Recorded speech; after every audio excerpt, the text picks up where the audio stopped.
Sadhu, sadhu, sadhu. Namo tassa bhagavato arahato samma sambuddhassa. Namo tassa bhagavato arahato samma sambuddhassa. Namo tassa bhagavato arahato samma sambuddhassa. Homage to the Blessed One, the Worthy One, the Supremely Enlightened One. Sadhu, sadhu. Homage to my teacher, Lokaswamin Mahansi. Sadhu, sadhu.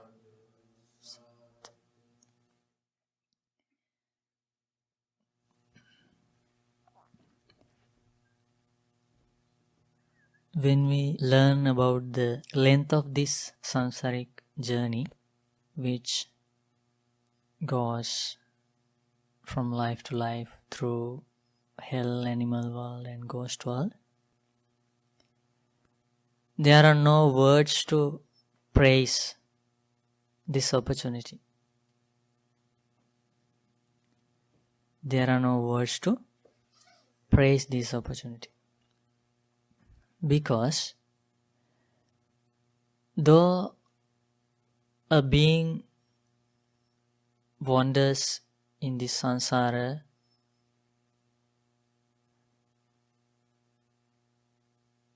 for uncalculable eons, for thousands of eons,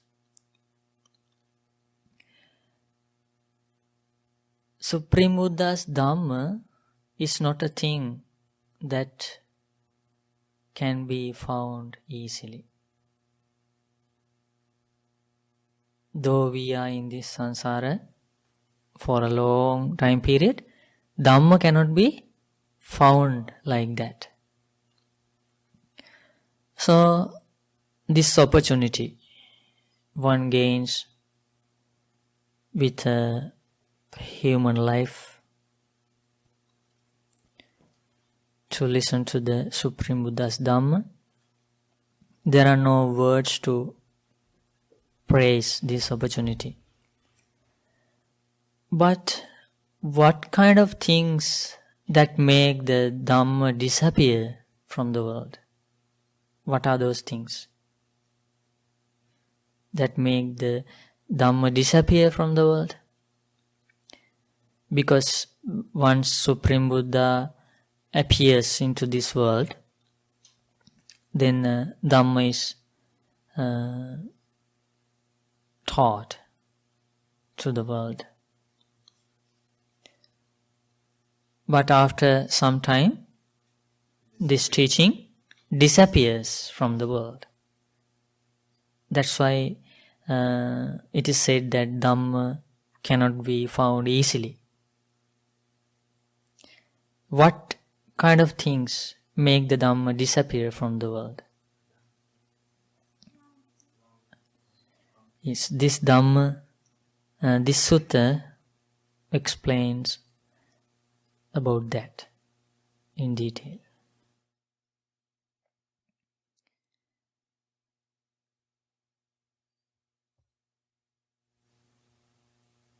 Normally, all human beings like to gain happiness. They want to live happily. They want a secure life. They are afraid of insecurity in their lives. In order to gain this secure or happiness or satisfaction, they do many things. But when Supreme Buddha appears in this world, Supreme Buddha explains about happiness in a different perspective.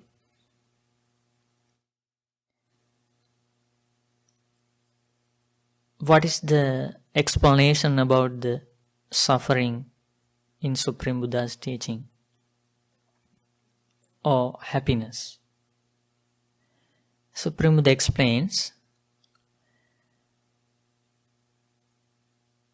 happiness depends on your wholesome actions. Unhappiness depends on your unwholesome actions. This is the main teaching of the Supreme Buddha. That's why Supreme Buddha explains, though you have a loss of these biological things, of wealth and other things, it's a very little thing. But if someone loses one's wisdom, it is the greatest loss. At the same time, Supreme Buddha explains, if someone gains growth of this material wealth, it's a very little growth. But if someone gains a growth of wisdom, realization of this Dhamma, it is the greatest growth. So, what is the main explanation about happiness in Supreme Buddha's teaching? Happiness depends on wholesome actions. Wholesome actions based on the roots of wholesome, like non-greed, non-hatred, and non-delusion. Based on these roots of wholesome, when humans practice not killing, not stealing, not engaging in sexual misconduct, not telling lies, not taking drugs and intoxicating drinks, those are called wholesome things. Supreme Buddha explains, these wholesome things create happiness. On the other hand, based on unwholesome roots, such as greed, hatred, and delusion, when humans do killing, stealing, sexual misconduct, telling lies, and taking intoxicating drinks and drugs, those are called unwholesome things. Those unwholesome things create unhappiness. Supreme Buddha explains about this happiness and unhappiness, which is experienced by a fool and a wise here and now, giving a very meaningful and very beautiful story, like situation. Supreme Buddha explains, an evildoer, a bad person, or a fool, feels pain here and now in three ways. In three ways. Because of his own, misconducts. Supreme Buddha explains the first way. Now there is a group of people.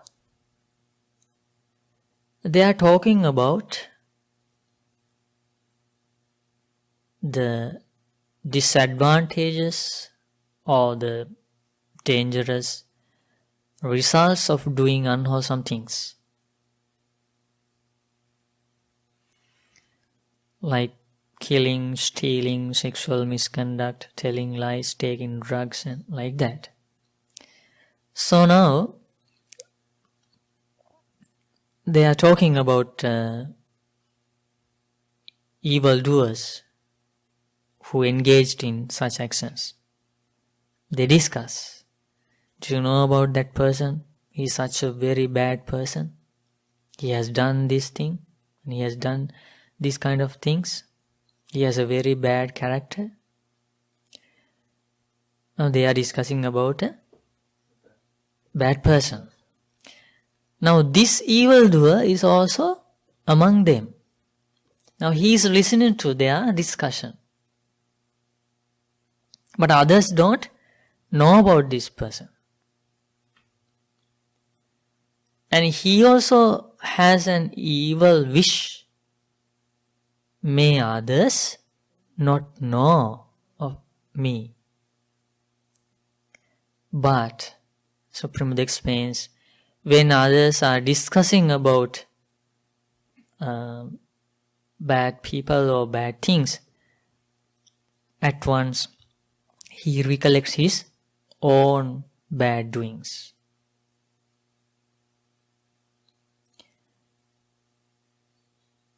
He suffers, he feels pain, thinking, oh, I am also such a person.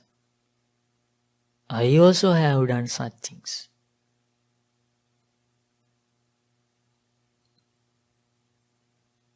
This is the first occasion an evildoer, a fool, feels pain, here and now.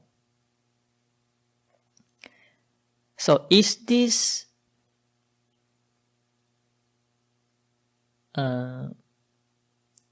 only for the Buddhists? No. For everyone in this world. Then the second way is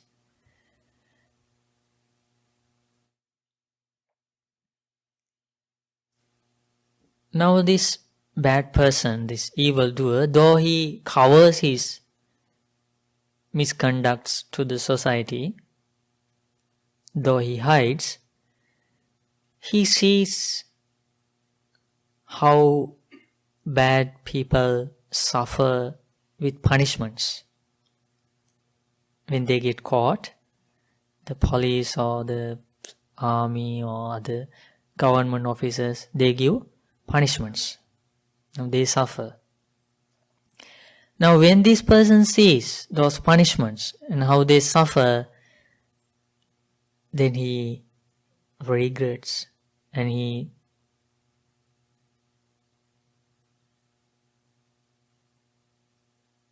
suffers, recollecting his own bad things. Oh, I have done these kind of things. If I were to caught, then what will happen to me? Thinking that he suffers here and now. Then Supreme Buddha explains the third way a fool suffers. When he is alone in his room or on his chair or on his bed, his memory with a lot of unwholesome things that he did in the past, yes, covers his mind, envelopes his mind, overspreads his mind. Then he regrets, oh, though the others don't know about me, I have done these kind of things. My heart knows, though others don't know.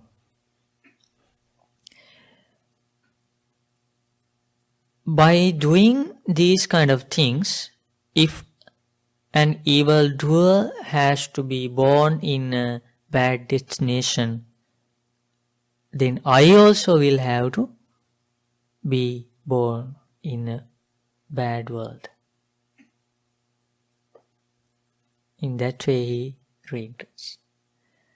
Now can we find these ways of suffering within bad persons externally? Can one recognize these things? No.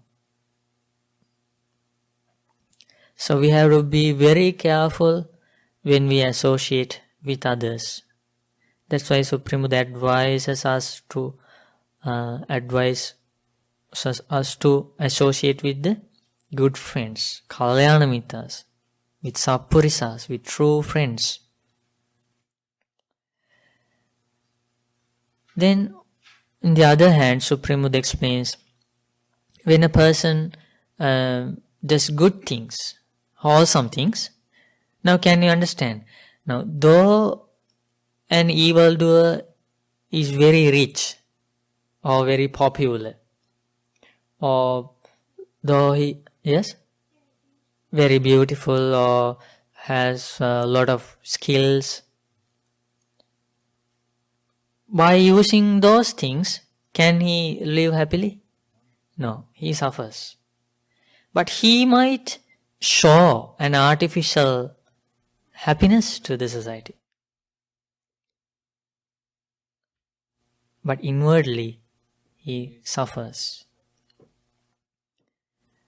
That's why now the way Supreme Buddha explains happiness is a very broad thing. It's a very realistic thing. It's not an momentary or artificial happiness. But only wise realize about this thing. There is a very beautiful stanza in the Dhammapada. Supreme Buddha explains, in order to gain a greater happiness, smaller happiness should be abandoned.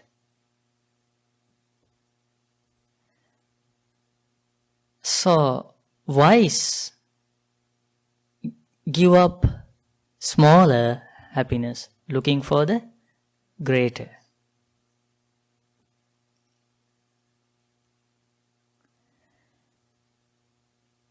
So then Supreme Buddha explains, the persons who do wholesome things, who abstain from killing, stealing, sexual misconduct, telling lies, and taking drugs and intoxicating drinks,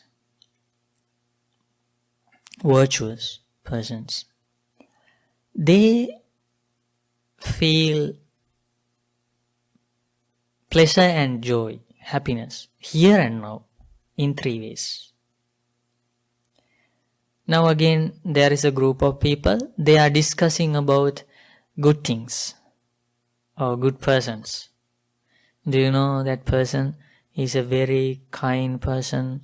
He practices precepts, practices generosity, helps others, and is very honest, like that. Now this person, this good person, virtuous person also, is listening to their discussion. Though others do not praise him directly, he gains happiness, pleasure, joy, inner happiness, recollecting his own good qualities. Oh, I also am practicing these kinds of good things. Can that happiness be gained by using money? That's the thing. Or using any other things? No. Then Supreme Buddha explains, again he sees, this good person sees how the victims of the bad doings suffer with punishments. When he sees how they suffer, he thinks, oh, fortunately, I have escaped from such things that are liable to such severe punishments.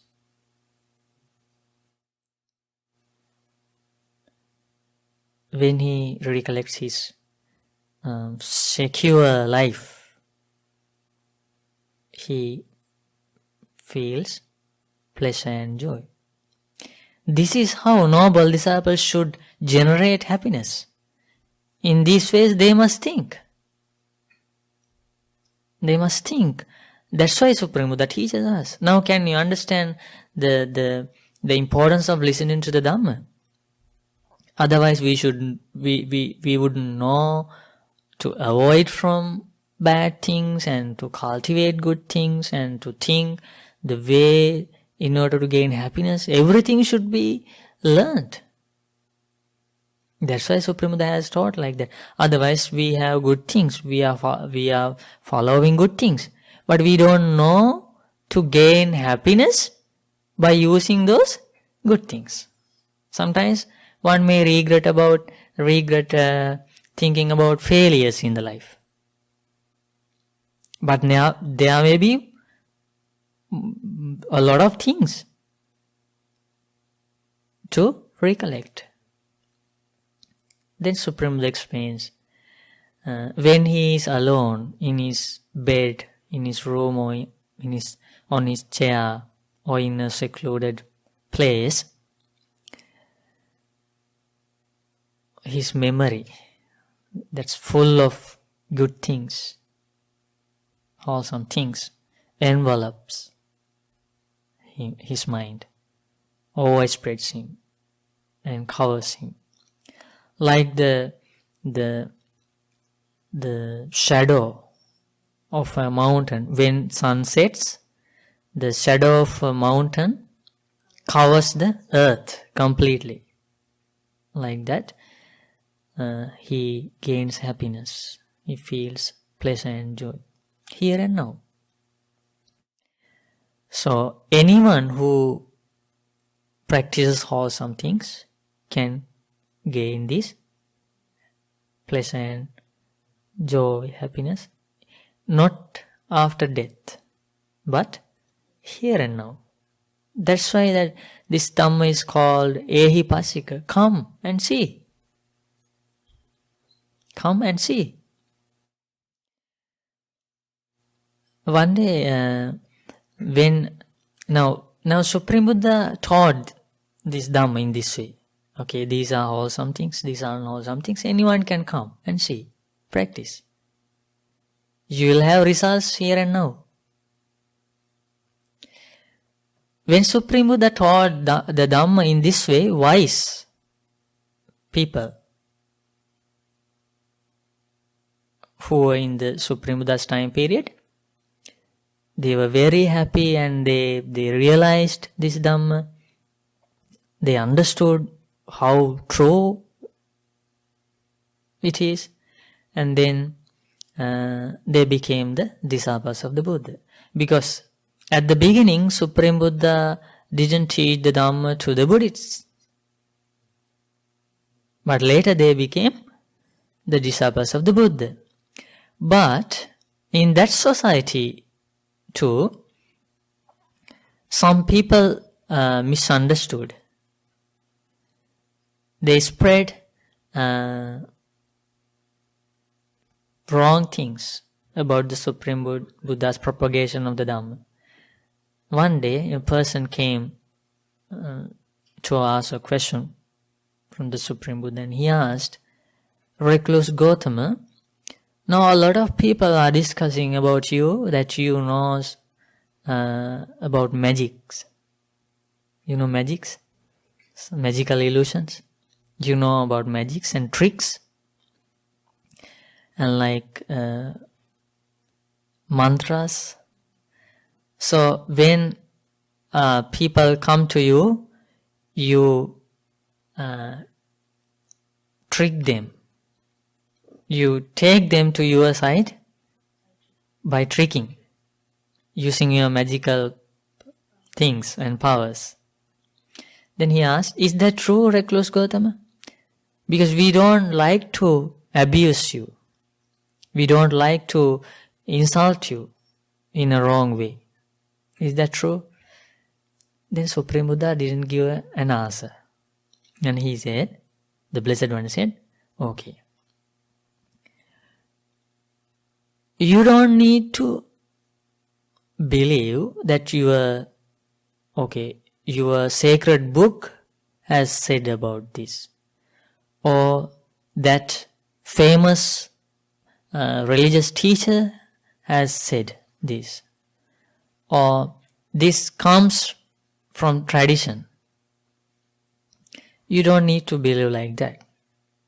One day, if you can identify very clearly what the wholesome things are, and what the unwholesome things are, and what kind of things that lead for your happiness, for long-term happiness, and for your unhappiness. If you can understand clearly, then abandon unwholesome, cultivate wholesome. Then Supreme explains, okay, what are the wholesome things? What are the unwholesome things? Because of greed, hatred and delusion, don't people kill, steal, engage in sexual misconduct, tell lies? Don't people take drugs and intoxicating drinks? Then they said, yes, Bhante. When they are doing such bad things, don't wise people disparage to them? Don't wise people reject their bad doings? They said, yes, Bhante. And wouldn't these bad things lead to their long-term unhappiness? Yes, Bhante, they would. Recognize that is unwholesome and abandon it. And these are wholesome things: non-greed, non-hatred and non-delusion.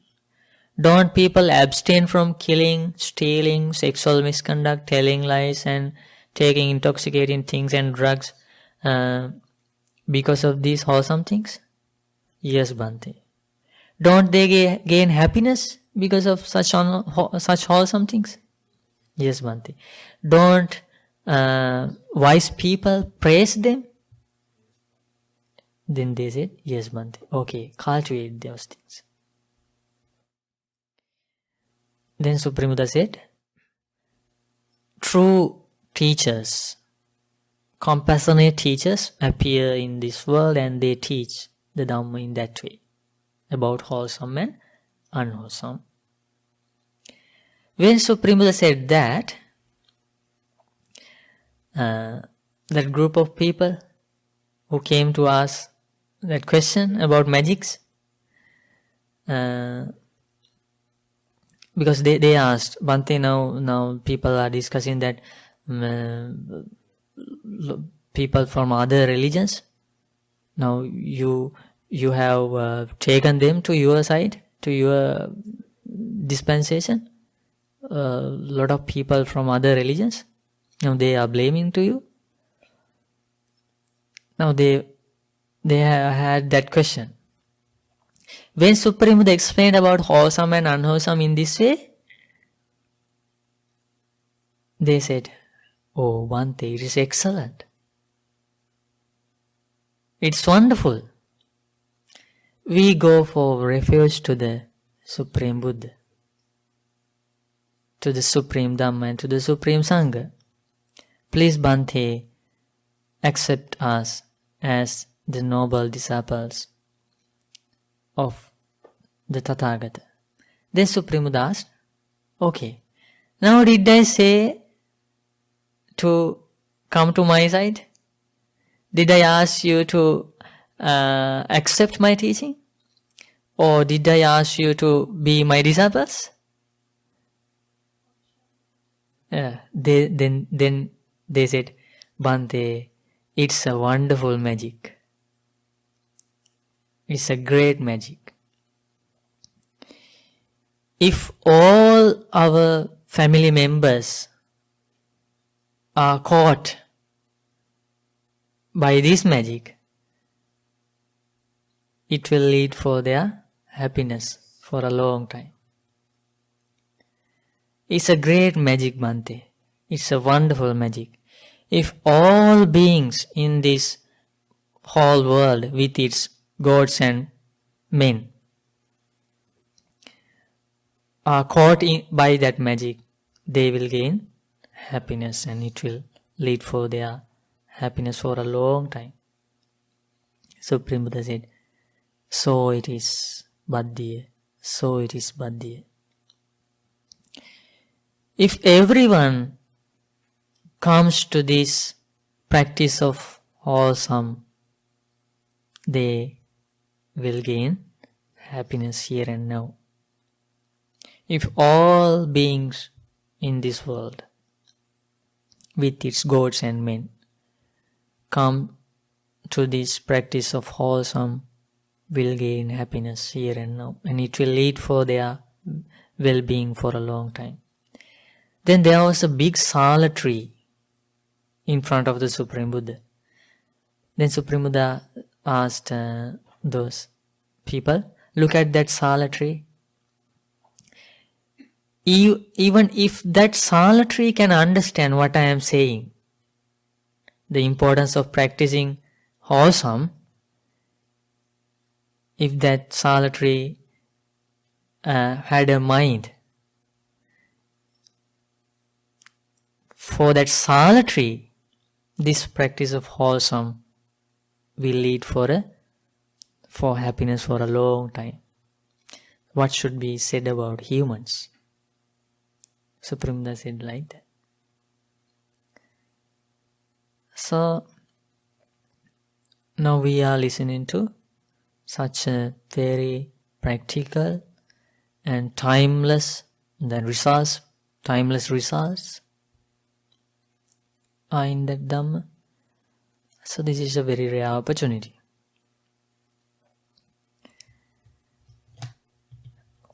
So, but why do we call to this Dhamma that it's a very rare thing? And then the other thing is, don't you notice a thing like this when you learn these discourses, suttas? Haven't you noticed that there is a difference of achievements or gaining parts and fruits of this Dhamma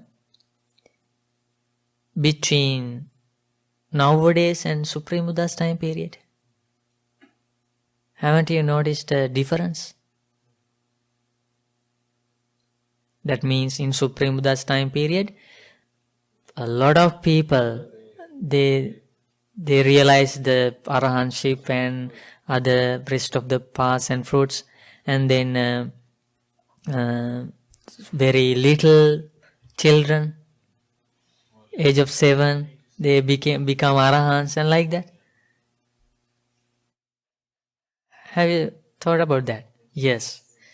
One day, Arahant Kassapa Bhante asked about this. But when Supreme Buddha was alive, when there were thousands of arahants in India,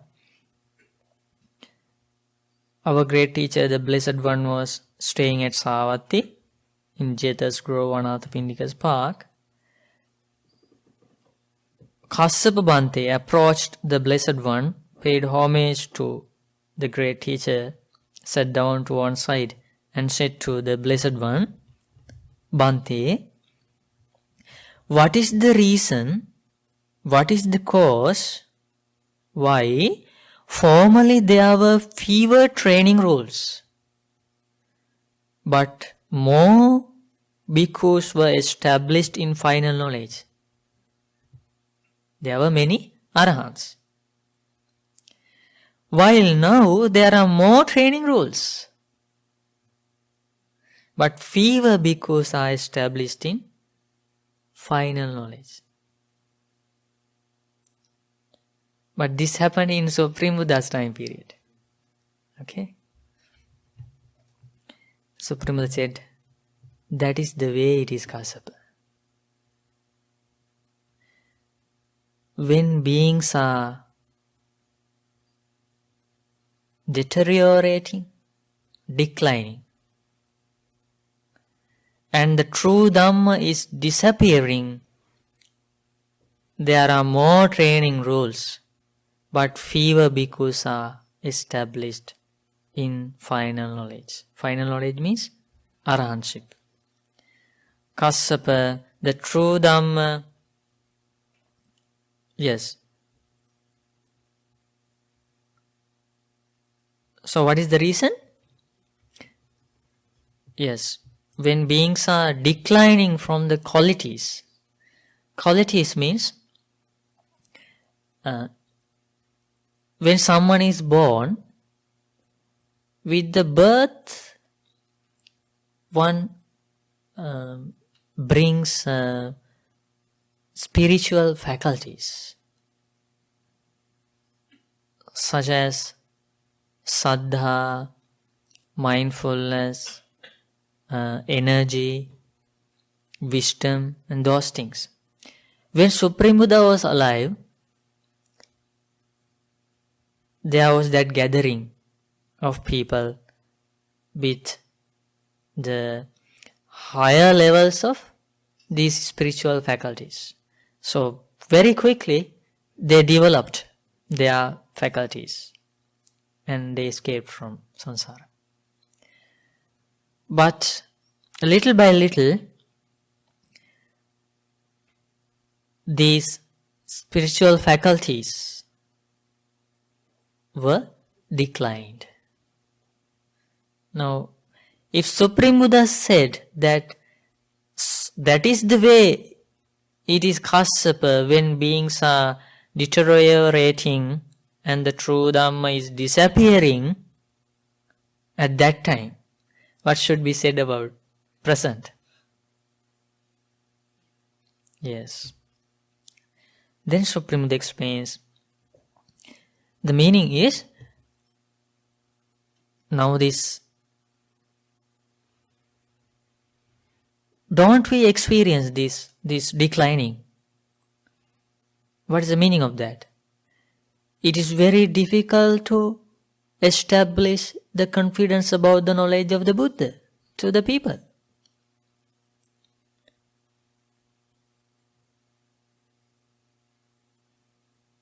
Isn't that? It's very difficult. They can't identify the superiority in the Buddha's words. That's the thing. And isn't there a difficulty to make efforts to control unwholesome things? Declining of energy faculty. Isn't there a difficulty to control the arising of unwholesome things? It is the declining of mindfulness faculty. Isn't there a difficulty to use the wise consideration in line with the Supreme Buddha's Dhamma? Yes, it is the declining of wisdom faculty. This is the major failure among humans and devas in this time period. Then Supreme Buddha explains, Kassapa, the true Dhamma does not disappear so long as a counterfeit of the true Dhamma has not arisen in the world. Did you get that idea? The true Dhamma does not disappear so long as a counterfeit of the true Dhamma has not arisen in the world. Counterfeit means? Counterfeit means, yes, something false means like imitation. Yes. Now Supreme explains about that. Yes. But when a counterfeit of the true Dhamma arises in the world, then the true Dhamma disappears. Just as Kassapa, gold does not disappear so long as counterfeit gold or, yes, imitation of gold has not arisen in the world. But when counterfeit gold arises, then true gold disappears.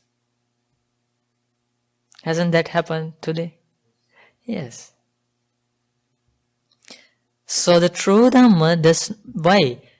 People don't need to spend much money to have gold. Easily they can use the imitation ones. But when a counterfeit of the true Dhamma arises in the world, then the true Dhamma disappears. Because it cannot identified. It cannot be identified easily.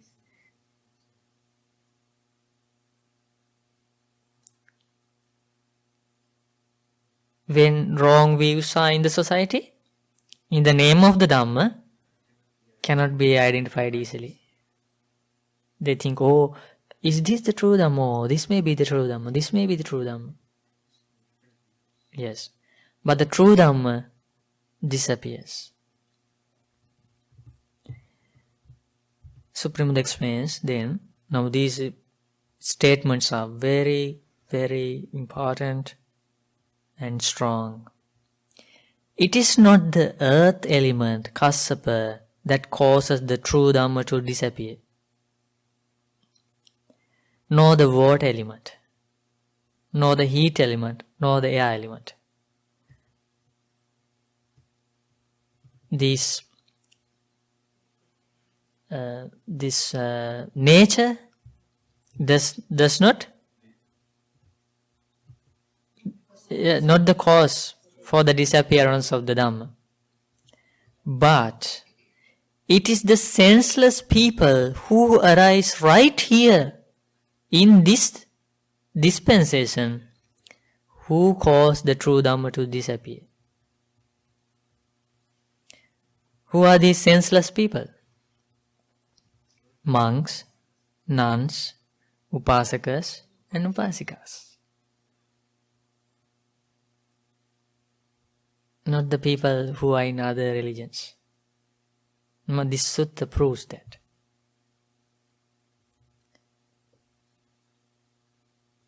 Monks, nuns, upasakas and upasikas, they help to vanish this Dhamma, true Dhamma, from the world. Now who said that?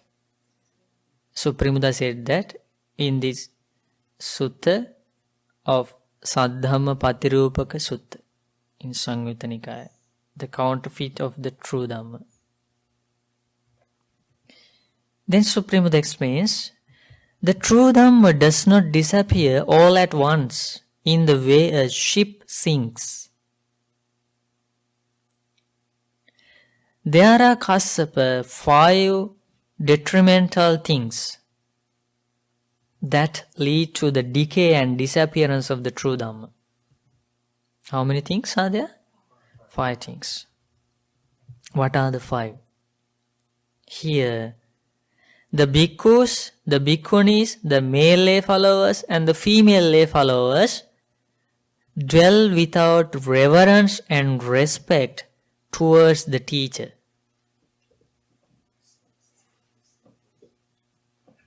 This is how they help to disappear the Dhamma from the world. The disciples who come to the dispensation, Yes, do not respect to the teacher. Teacher means to the Supreme Buddha. And they dwell without reverence and respect towards the Dhamma. They dwell without reverence and respect towards the Sangha. How do they do that?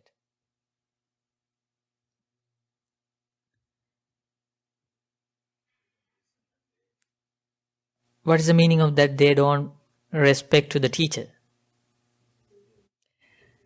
Though they say we go for refuge to the Supreme Buddha, they don't like to listen to the Supreme Buddha's advices.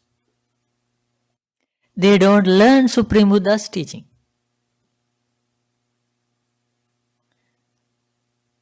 Or they don't think that they are disciples of the teacher. What is the meaning of respect?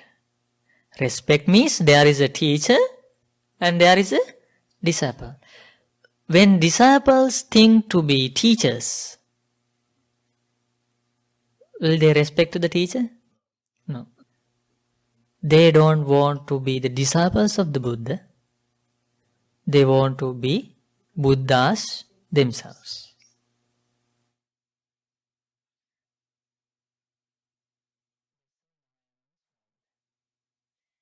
And then at that point they didn't want to learn the Supreme Buddha's teaching. Because now they want themselves to discover that as teachers. Then they wrote their own discourses.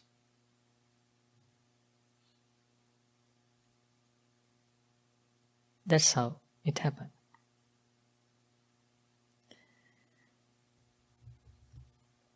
And how the disciples don't respect to the Dhamma. Though they recite Dhammang Saranang Gacchami, I go for refuge to the Dhamma. Whose Dhamma? But where is it? Though they recite that I go for refuge to the Supreme Dhamma, Supreme Buddha's teaching. I need Supreme Buddha's teaching to escape from this samsara. They don't like to learn that Dhamma. They don't teach that Dhamma. Though they say that I go for refuge to the Dhamma, they go for refuge to their personal experiences. And they teach that.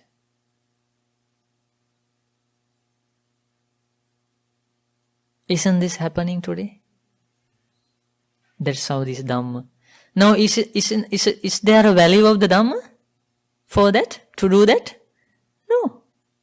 They don't use the Dhamma, and that's how they don't respect to the Dhamma.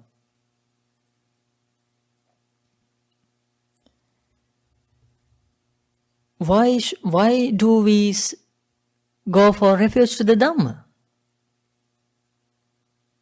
Because we want to escape from samsara by using that Dhamma.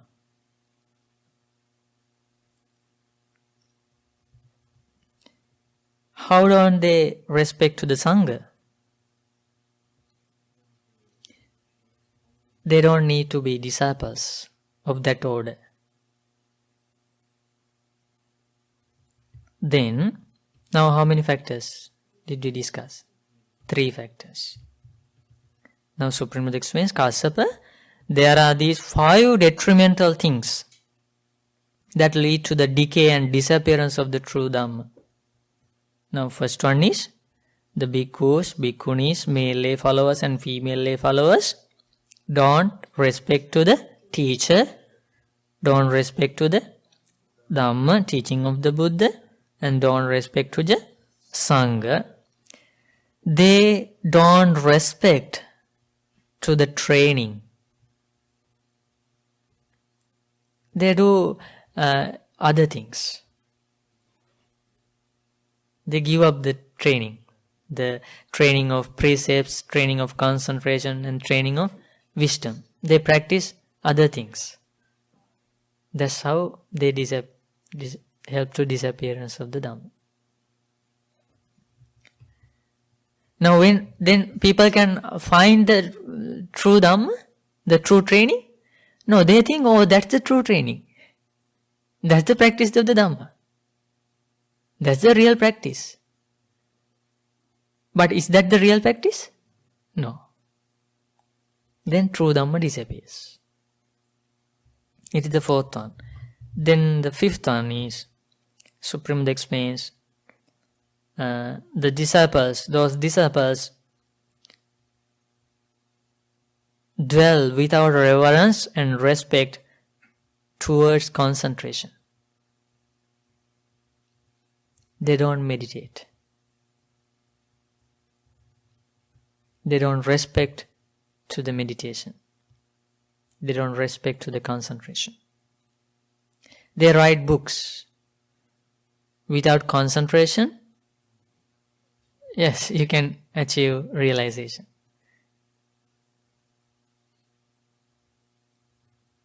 That is how this Dhamma disappears, true Dhamma disappears.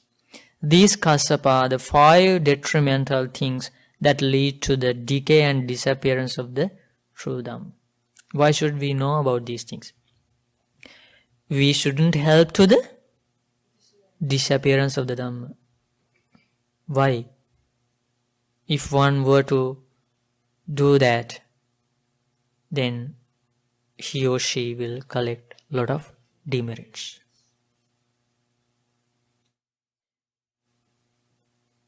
Then Supreme Buddha explains, there are 5 things, Kassapa, that lead to the longevity of the Dhamma, of the true Dhamma, to its non-decay and non-disappearance.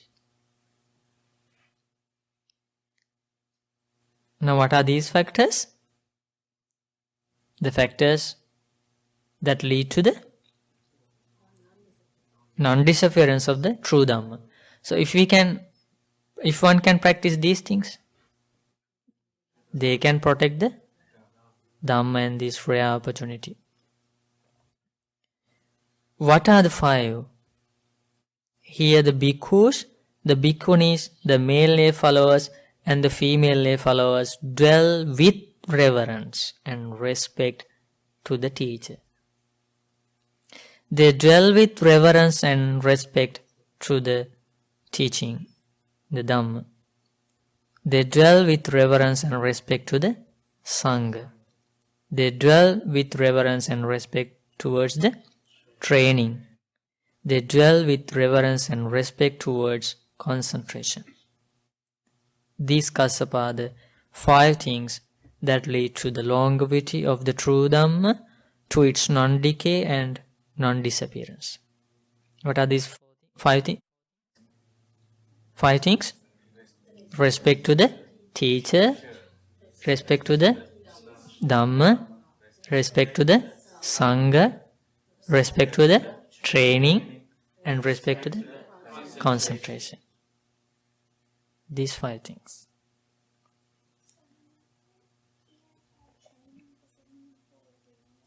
No, training means there are 3 aspects of the training. Sila, Samadhi, Panya.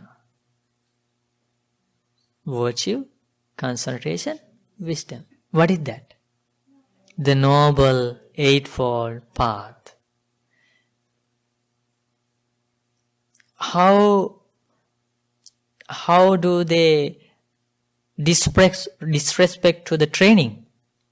They reject the practicing the Noble Eightfold Path. They don't talk about the Noble Eightfold Path. That's the thing.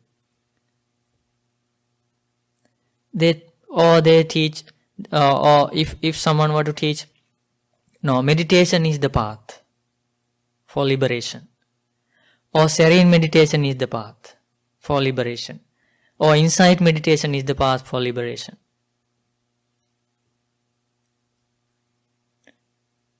Or the perfections should be fulfilled for the liberation.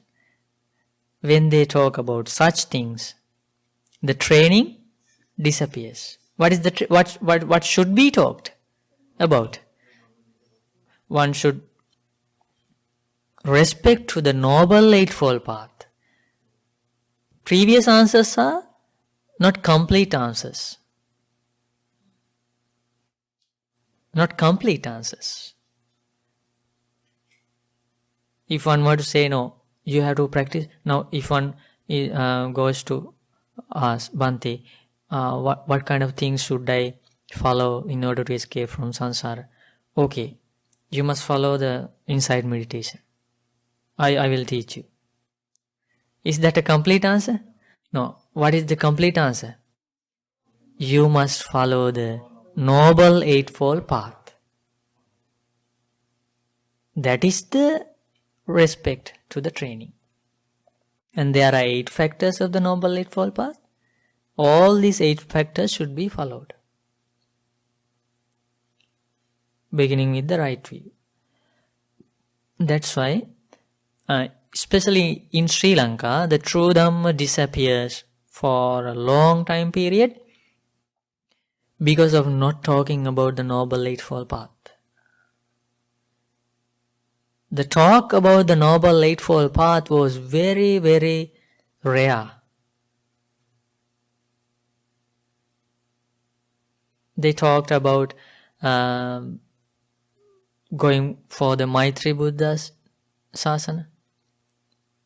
They told, some people told that now Gautam Buddha's dispensation has gone now. It's past. Now no one can get results from that. Now we have to go to the future Buddha, Maitri Buddha. And they created these ideas. Or some people said, we don't have enough merits. Perfections, parami, should be fulfilled. They created like that. They didn't talk about the Noble Eightfold Path. Isn't there an inability to practice the Noble Eightfold Path in the present? That's the thing. So, what did our Lokuswaminase do was, Lokuswaminase expounded, opened up the talk about the Noble Eightfold Path. That is how this Mahamuna was established. To teach about the Noble Eightfold Path. When one wants to learn about the Noble Eightfold Path or the way to practice it, definitely they should read these discourses. Because Noble Eightfold Path was discovered by the Supreme Buddha. Then Supreme Buddha explained the way to develop that Noble Eightfold Path with 18,000 discourses. So what do we learn with these suttas? About the Noble Eightfold Path. How to follow the Noble Eightfold Path and what are the different ways to enter to the Noble Eightfold Path. What are the different areas to establish the right view. Everything is about the Noble Eightfold Path. Supreme Buddha explains, when there is the Noble Eightfold Path, there is the extreme entrant, Sotapanna, disciple. There is the once-written, Sakadagami, disciple. There is the non-written, Anagami, disciple. There is the Arahant. Okay, so this opportunity is a very fortunate and rare opportunity. Today we discussed about the Saddhammappatirūpakasutta from Samyutta Nikaya. So now, as the true disciples of the Supreme Buddha, they should respect to 5 things. What are those 5 things? Respect to the teacher, respect to the Dhamma, and respect to the Sangha, respect to the training, and respect to the concentration. We should know very clearly why am I saying I go for refuge to the Buddha? We should know I am a disciple. Otherwise, we will have to die as an ordinary beings. In the same way how we have been wandering in this samsara. Because there is not the opportunity to be a disciple of the Buddha without having the respect. Then one should know very clearly, why am I saying that I go for refuge to the Dhamma, teaching of the Buddha? One should know very clearly. That's why when you ask a question from anybody, from a Bhante, you must ask, Bhante, how did the Supreme Buddha explain about this? Then if you are questioned back, why are you asking like that? Then you must say, Bhante, I went for refuge to the teaching of the Buddha. So I want to know about that. When I am teaching, when I am explaining, don't keep in your mind, oh, that Bhante taught like that. When you talk with another, don't say, please don't say, that Bhante taught us in this way. Who taught you? Supreme Buddha. Because I just only read the sutta. And I tell the name of the sutta. And from where I take that sutta. So when you tell, because that is how you can collect merits. When you explain the Dhamma to another person, you must say, Supreme Buddha has taught this in this way. That is how you must respect to the Dhamma. And like that. So, may all of us have the fortune to respect to our great teacher, to respect to the Supreme Dhamma, teaching of the Buddha, to respect to the noble disciples of the Buddha, to the Sangha, to respect to the Noble Eightfold Path as the complete training, and to respect to the concentration in order to realize the Four Noble Truths in this Gautama Buddha's dispensation.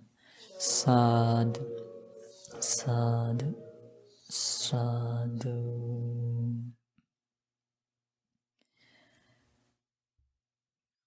Supreme Buddha explains 4 things should be practiced continuously in order to realize the Dhamma. The first one is listening to the Dhamma, and then the second one is discussing the Dhamma, Dhamma discussion. Then serene meditation, and finally insight meditation, vipassana. Saddhamma savana, saddhamma sākacca, samatho, vipassana. Now think about that. Can one say, okay, you must learn the Dhamma first and then meditate? Is it correct? Or can someone say, okay, first you meditate and then learn the Dhamma? Is it correct? No, all these 4 things should be cultivated together. That's very important. And then there is a very good simile about this practice. Now when analogy, now when people practice this Dhamma, when they meditate or when they listen to the Dhamma, don't they think that, isn't there a difference in my life? So why can't I gain results of this practice quickly? What are the results? So why can't I see like that? Supreme Buddha explains a good simile for that. Supreme Buddha explains, now have you seen some pieces of woods and ropes when they are in the outside? Because of wind, cold and sun, they worn out,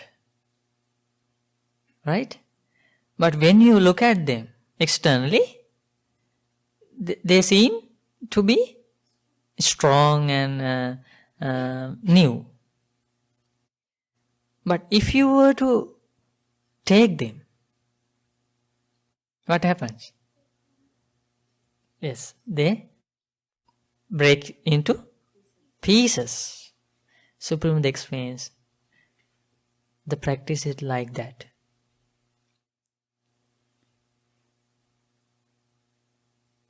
When one practices those 4 things continuously, though the immediate results cannot be identified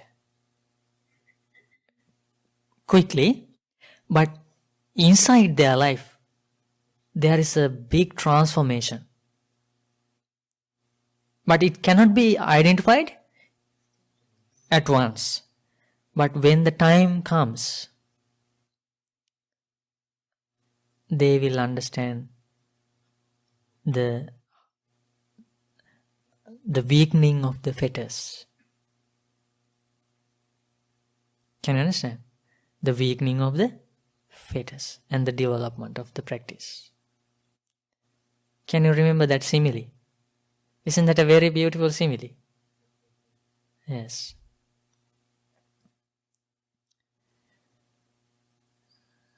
So I like to give you a few minutes to give you ideas and comments about today's sutta. Think how important it is.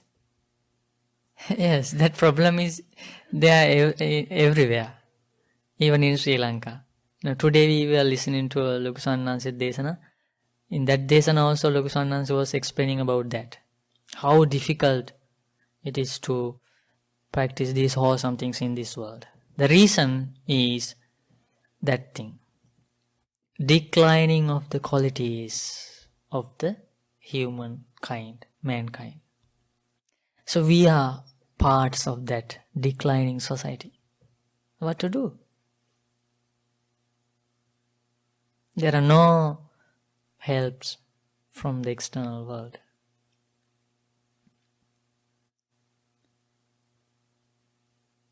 So only thing is you have to make efforts, determination, keep practicing. But there is a statement of the Buddha, Dhammo ave rakkati dhammachari. What is the meaning of that? Yes. Whoever practices the Dhamma is protected by the Dhamma.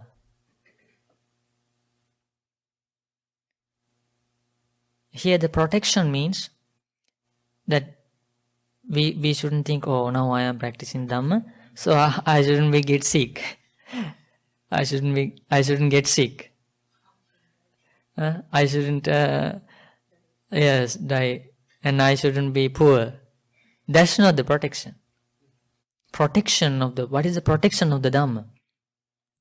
When unwholesome things come to the mind, Dhamma helps to avoid them. At that time Dhamma comes up and helps to be mindful. Na duggatin gacchati dhammachari. One who practices Dhamma won't go to a bad world. That is the protection of the Dhamma. And when you follow the precepts, don't think it simply. That means don't make an intention to break precepts. If you can make a very strong determination, Dhamma will come behind you, because you have that confidence, Saddha. These teachings were not written down after a long time period. Not so. The first Dhamma council was held after the 3 months of the passing away of the Buddha. Arahant disciples, they gathered and collected all these discourses together in the first council. And then after the 100 years of the passing away of the Buddha, again Arahants gathered, and then they re-recited and collected, and they had the second council.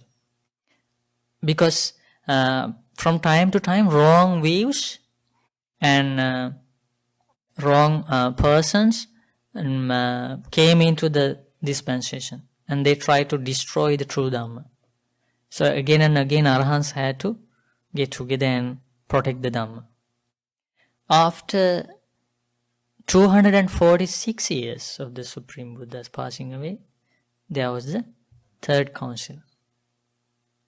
That's how this Dhamma was formed, and there is a very good criteria to identify the truth of the Dhamma. That criteria is, Supreme Buddha explains, don't believe that those things are in the text. That means after that, what did Supreme Buddha say? If you can identify these things are wholesome and these things are unwholesome, then you must abandon unwholesome and you should cultivate wholesome. When you read the teachings of the Buddha, you can't find one thing that encourage you to do unwholesome. Everywhere Supreme Buddha's arahantship is shined. When you read these suttas, one's passion, desire, craving, lust, delusion, ignorance, anger, all these defilements will be weakened by reading. Supreme Buddha explains, no one can argue in this world. Though you say that you are an arahant, you haven't eradicated this unwholesome thing. No one can argue, even today. So when you read these discourses, you will identify about that. Is that clear? Yes. When you read books of other religions, you will find how those religious teachers advise to the disciples to kill. Now compare with the natural law. Is killing wholesome or unwholesome? Unwholesome. Will killing lead for happiness or unhappiness? Will wise person appreciate it? That's the thing. This is a very, very rare and extraordinary.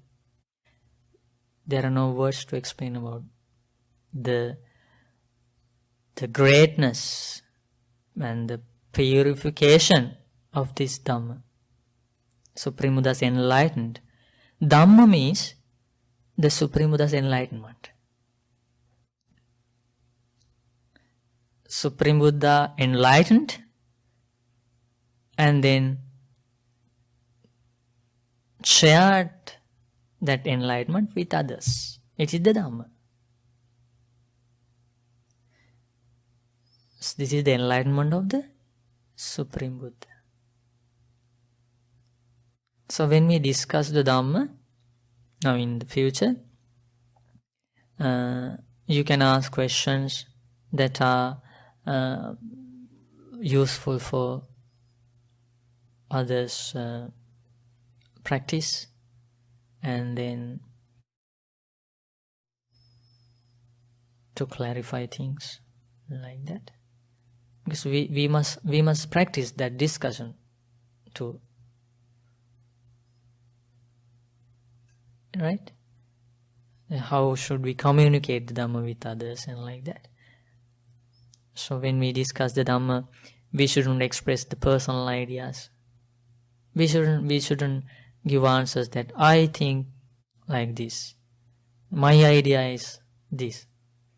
So we want to correct them, right? Shouldn't we practice that? Yes, because you are in the society. So you should communicate with others, you should propagate the Dhamma. You should teach the Dhamma to others. Because we will not hear every day.